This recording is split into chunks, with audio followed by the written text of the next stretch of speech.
Deep in the deserts of California, an old abandoned mine lay silent for decades. Most Americans didn't even know it existed, and those who did thought it was nothing more than a relic of the past. But today, that mine has become the center of one of the most shocking stories in modern industry, a story that could change the balance of global power.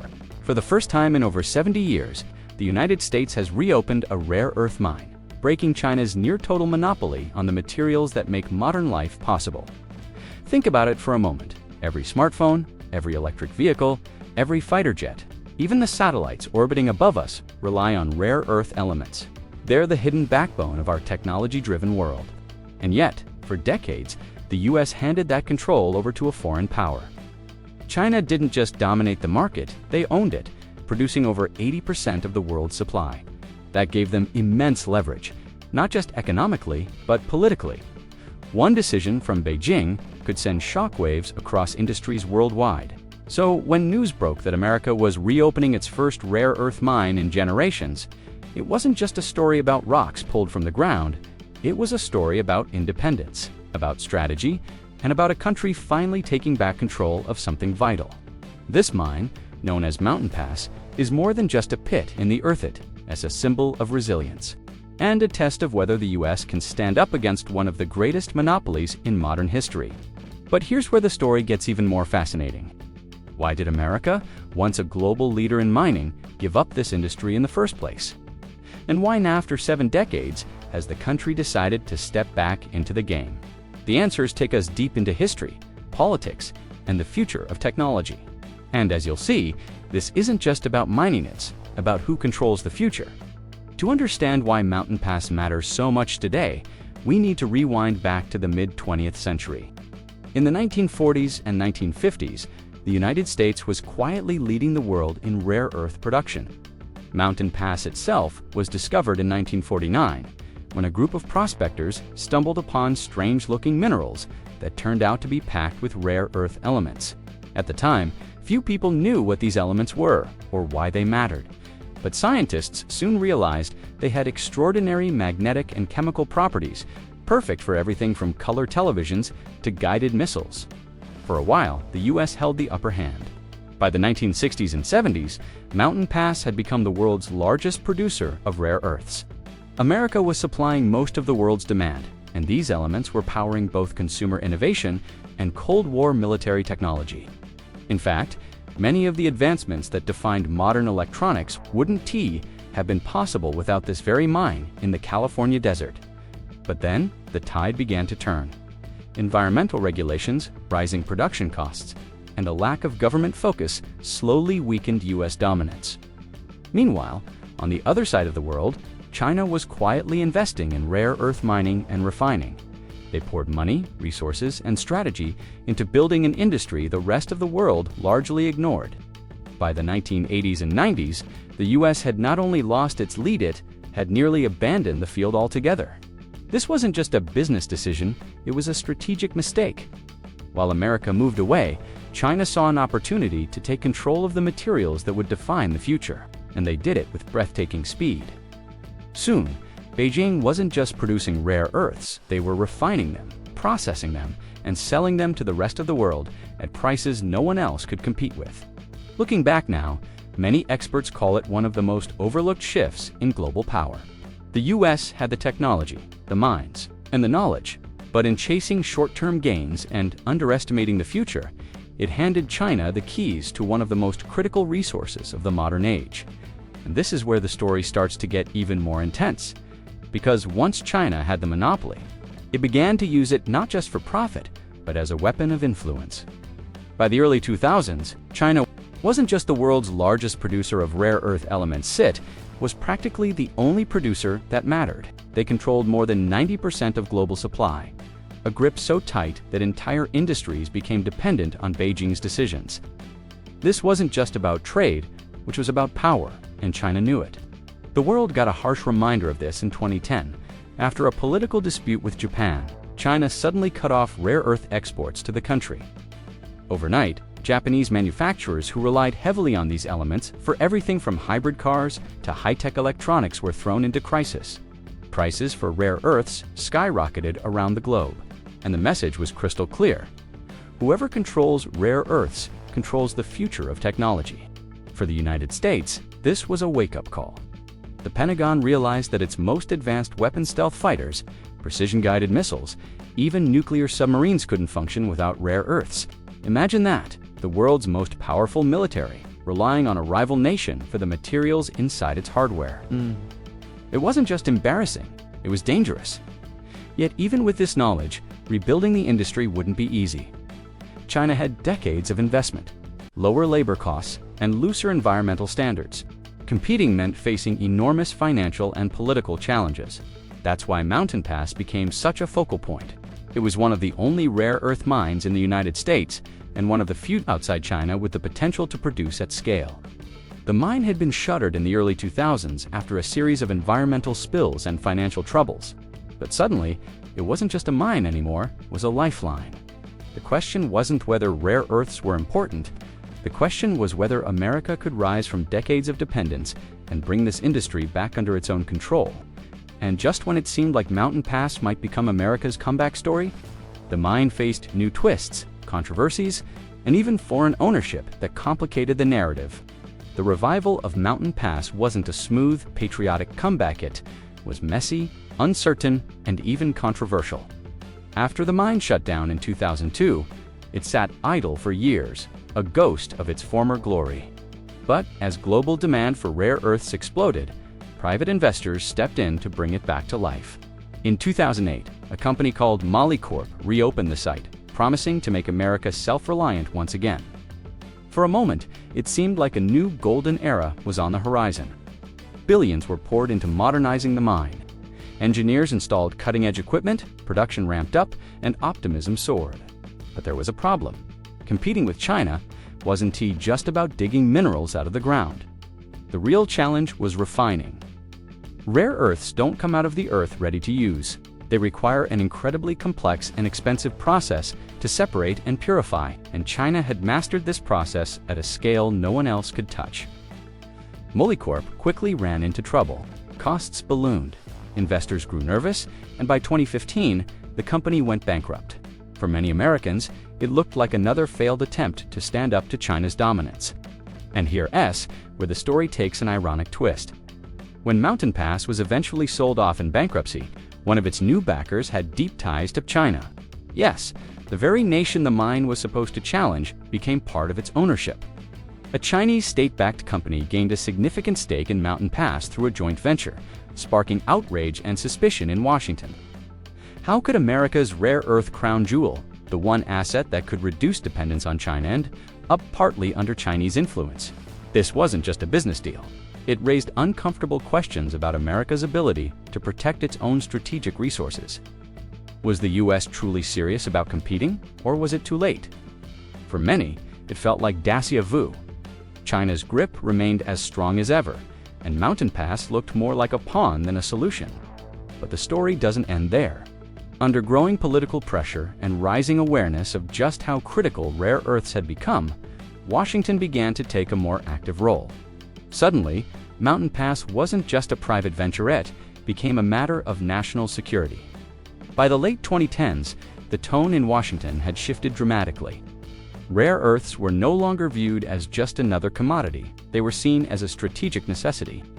Lawmakers, defense officials, and even presidents began calling rare earth independence a matter of national security. The Pentagon, in particular, sounded the alarm. America couldn't afford to have its fighter jets, drones, and missile systems dependent on materials refined by its biggest geopolitical rival. This pressure sparked a new wave of government interest in Mountain Pass. Funding programs, defense contracts, and political backing started flowing in, all aimed at breaking China's grip on the supply chain. The goal was simple, but ambitious. Bring rare earth mining and refining back to US soil. Mining alone wasn't enough without refining capacity. Raw materials would still need to be shipped overseas, often ending up in China anyway. In 2020, as tensions between Washington and Beijing escalated, the US Department of Defense awarded grants to support rare earth processing at Mountain Pass. It was the clearest signal yet that America was ready to get serious. For the first time in decades, the idea of a fully American rare earth supply chain didn't sound like a fantasy. But here's where things get complicated. Even with political support, building refining facilities is slow, expensive, and technically demanding. Environmental regulations in the US are strict, and for good reason. Rare earth processing often involves toxic chemicals and radioactive waste, issues that China managed to sidestep through weaker standards. For America to compete, it had to balance national security with environmental responsibility, a costly equation. Still, Mountain Pass pressed forward, production increased, refining projects were announced, and optimism began to return. For the first time since the Cold War, the US seemed determined to claw back its share of this critical industry. And yet, lurking behind every step forward was the same question. Could America really catch up after decades of falling behind? Or was China's head start simply too big to overcome? As Mountain Pass worked to reestablish itself, the broader world was beginning to realize just how central rare earths were to the future. The rise of electric vehicles, renewable energy, and advanced electronics created a demand surge like never before. Wind turbines, powerful batteries, and the magnets inside EV motors all relied heavily on rare earth elements. Suddenly, this wasn't just about military power, it was about the future of the global economy. Automakers from Detroit to Silicon Valley watched nervously as supply chains grew increasingly fragile. Tech giants feared shortages that could cripple production lines, and consumers, though often unaware, were directly tied to this hidden market every time they picked up a smartphone or ordered a new laptop. Rare earths had quietly become the oil of the 21st century, an invisible resource that everything else depended on. Mountain Pass positioned itself as the answer to this looming crisis. With US government support and private investment flowing in, the mine ramped up production. But here's the catch: most of its materials were still being shipped to China for refining. It was like drilling American oil, but sending it overseas for processing before bringing it back home. Symbolically, it was progress. Strategically, it was still a vulnerability. This reality fueled heated debates. Industry leaders argued that unless America built full refining capacity on its own soil, it would never be truly independent. Environmental groups warned that rushing into large-scale processing could lead to devastating consequences if not carefully managed. And policymakers worried about whether the US was moving fast enough to close the gap before another crisis hit. For viewers, here's a thought worth considering. If a single country controls the materials that make your phone, your car, and even your country's defense systems, doesn't that give them power over you in ways you might not realize? This tension between dependence and independence, between speed and responsibilities, set the stage for the next chapter in America's rare earth comeback. Because while Mountain Pass was making progress, the world was changing faster than anyone expected. The turning point came when the US-China rivalry escalated into a full-blown economic standoff. Trade wars, tariffs, and technology bans pushed rare earths into the spotlight like never before. In Washington, officials began openly discussing what would happen if China decided to cut off supplies to the US the way it had with Japan years earlier. The scenario was chilling. Defense projects stalled, tech industries crippled, and America brought to its knees, not by bombs or sanctions, but by a shortage of obscure minerals. This fear wasn't theoretical, it was real leverage that China held. Analysts warned that in a geopolitical crisis, Beijing could weaponize rare earth exports to pressure the United States. Suddenly, what once seemed like an abstract issue buried in the desert became a national obsession. Senators demanded action. Defense contractors lobbied for domestic supply chains. And Mountain Pass, almost overnight, transformed from a forgotten mine into a symbol of America's fight for technological independence. In response, new policies and alliances began to take shape. The US forged partnerships with Australia, Canada, and even some European nations to diversify rare earth sources. Mountain Pass remained the centerpiece of the American effort, but Washington knew it couldn't win this battle alone. The global race for rare earth security was on. Meanwhile, China was watching closely. Far from backing down, Beijing doubled down on its own industry, tightening export controls and investing in even more advanced refining technologies. It wasn't just about keeping dominance, it was about staying ahead in a world where rare earths would define the next century of innovation. For Americans, the question grew louder. Would the US act fast enough to secure its future, or would it always be playing catch-up to China? This uncertainty sparked fierce debates in Congress, in boardrooms, and even in everyday households that began realizing just how dependent their lives had become on something they couldn't touch, or pronounce. And yet, amid all the tension, a surprising new narrative began to emerge, one that suggested the rare earth race wasn't just about rivalry, but about opportunity. Opportunity often hides in crisis, and for the United States, the rare earth challenge began to look like a chance to innovate. Instead of merely trying to copy China's model, American companies and researchers started exploring bold new approaches. Could recycling rare earths from old electronics help reduce dependence on mining? Could new technologies make refining cleaner, safer, and more efficient? Could substitutes be developed that would replace certain rare earths altogether? Universities, startups, and even the Department of Energy poured resources into these questions. Pilot projects sprang up across the country, facilities that pulled rare earths out of discarded smartphones, experimental labs testing next-generation magnets, and research teams working on ways to refine elements without the toxic waste that plagued earlier efforts. For once, the US wasn't just reacting, it was trying to leap ahead. Mountain Pass became a part of this broader strategy. The mine continued to expand production. But now the focus wasn't only on digging it was on building an ecosystem. Partnerships formed with American refiners, manufacturers, and even automakers eager to secure a steady domestic supply. The goal wasn't just to reopen a mine, it was to rebuild an entire industry that the country had lost decades ago. Of course, the road ahead remained daunting. The cost of building full-scale refining facilities in the US ran into the billions. Environmental challenges lingered, and China, with its entrenched dominance, wasn't going to simply step aside. But for the first time in 70 years, America was putting real weight behind the idea of rare earth independence. This isn't just about a mine, or even about a rivalry between superpowers. It's about the kind of future Americans want to live in, a future where the country controls its own destiny, or one where the most critical pieces of modern life are held in someone else's hands. As the world accelerates toward a new technological age, electric cars, renewable energy, artificial intelligence, space exploration, the demand for rare earths will only grow. The battle over who controls them isn't slowing down, it's just beginning. Today, Mountain Pass is more than just a mine in the California desert. It's a symbol of a national awakening. Trucks and excavators rumble across the landscape, hauling ore that was once forgotten, but now carries the weight of global strategy. Inside processing facilities, engineers are racing to refine rare earths on American soil. Determined to break free from decades of dependence, the US government continues to pump money into the effort, while investors see the mine as a cornerstone of the next industrial revolution. But the struggle is far from over. China still dominates the market, and its grip on refining remains unmatched. For every step the US takes forward, Beijing takes two. Strengthening its lead with massive state support and technological innovation, the competition isn't just about economics, it's about who will write the rules of the 21st century. For Americans, this story raises profound questions. What does it mean for a superpower to be reliant on its rival for the raw materials that power its military, its economy, and its daily life?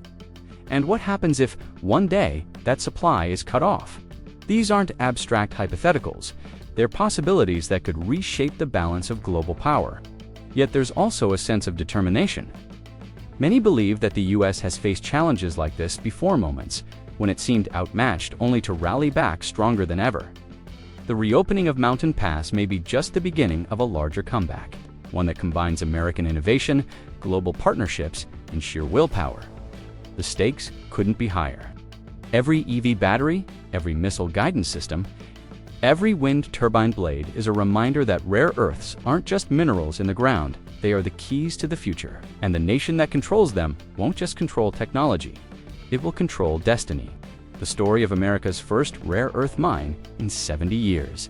It's not just about digging minerals out of the desert, it's about reclaiming control in a world where technology and power are inseparable. Mountain Pass stands as both a warning and a promise. A warning of what happens when a nation gives up its lead, and a promise of what can happen when it decides to fight back. For decades, the US watched as China quietly built an empire around rare earths, only realizing too late how vital they were. That mistake left America vulnerable, its industries dependent, and its security at risk. But today, the revival of Mountain Pass is proof that history doesn't have to end in surrender. It can be rewritten. The road ahead will be difficult. Costs are high, competition is fierce, and China's dominance won't crumble overnight.